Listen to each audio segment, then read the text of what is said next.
Le lave-vaisselle. Donc, prochaine étape, comment laver la vaisselle. Nous avons un superbe lave-vaisselle ici, qui ne fait pas beaucoup de bruit. Dans un lave-vaisselle, on s'assure de placer les plats de plastique dans la section du haut.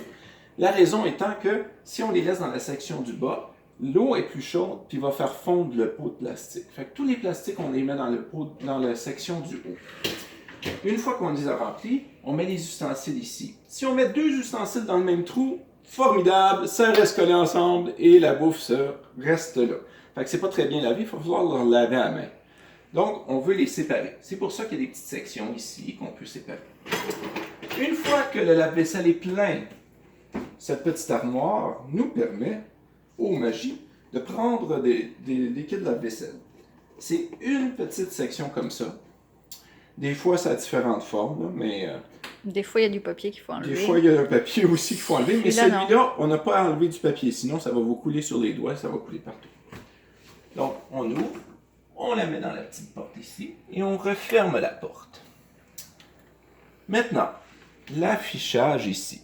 On le met toujours en normal Power Dry, ça devrait être ça par défaut. On n'a pas à changer cette partie-là.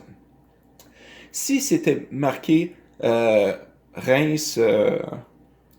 autre chose. Ouais, c'est marqué qu'il faut mettre du rince. Nous avons la petite porte, encore une fois, sous l'évier ici, avec du finish Jet Dry. Jet Dry. Hein?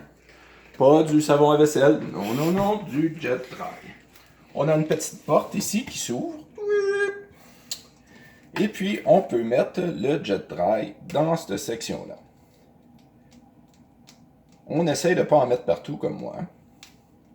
Une fois qu'il est plein, hop, ça semble être plein, hein, ça déborde. Ici, on peut voir que ça déborde un petit peu partout. On le referme. Il y a un petit clic. Et puis, on remonte le lave-vaisselle.